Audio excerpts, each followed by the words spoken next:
Hi, my name is Christopher Hart. I'm a cartoonist, the author of many books on how to draw cartoons like this one, Learn to Draw Cartoons, world's easiest cartooning book ever. I think you'll like it. Today I'm going to show you something you don't usually see from people who are teaching how to draw cartoons, which is the difference between a contour line and a guideline.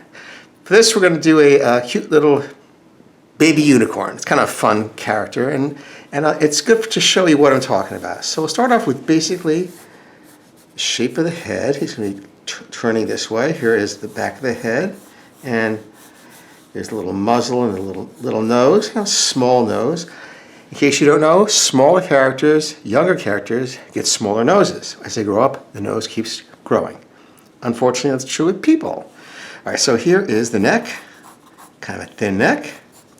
And now we have to figure out how to put the eyes on this, because you see, a horse is kind of difficult with eyes. They're so wide. So we're going to use a contour line in order to define the area. So instead of a guideline that goes straight across, contour line follows the contours of the head. Here we go. And then down here for the mouth. And now it looks kind of round to us. We can kind of see that this will be the edge right here. So the other edge is here. Here's the guideline. Straight. That's just like a proportion line.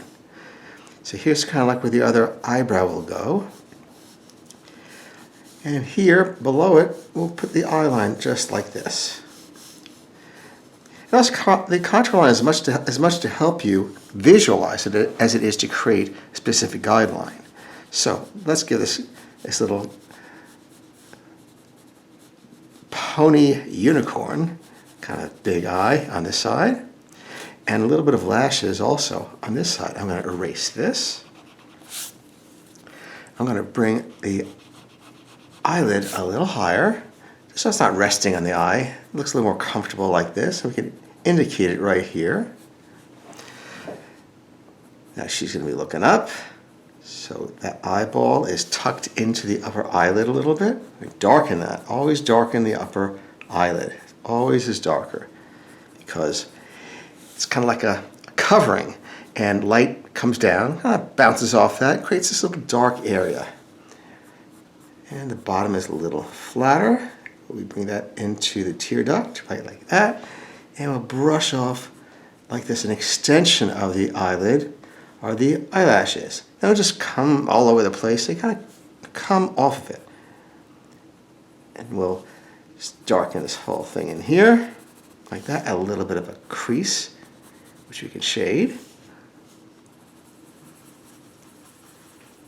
And darkening it a little more toward the top than toward the bottom. Makes a little bit of a difference. It's subtle, but it makes a difference. And now we'll just darken this. Now bring over here. We have this contour line showing us that this nostril might be here and this must be here on either side. We'll bring this down to just be a little bit of a chin, and bring this up and gently down like that. Not too big, a little bit subtle because it's a younger character. It's not bold and funny. Okay, now on this line, this contour line, this is the forehead. So we're going to put the little kind of flattened oval here, and that is going to be where the horn goes for this unicorn type character. It goes up, not straight out. And that's just the convention. You can do anything you want with it, but that's the convention. That's what they generally look like as people draw them. And back here, another opening for the ear. A little ear this way. We're going to draw over some of these, though. See, it kind of looks a little odd now. I don't see what is it. That's kind of weird.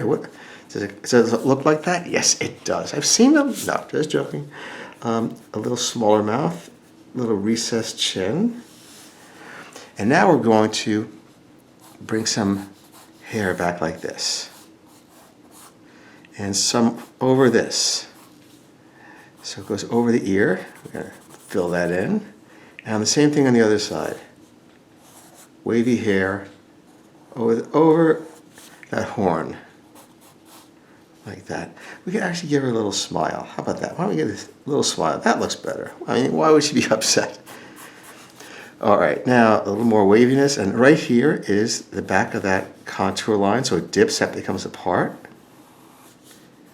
And this becomes the main right here. So shade that in, like so. And now I will erase this part, and I'll erase this part. And now let's put some markings here, kind of unicorn markings, those constant stripes. And we can just shade this little guy.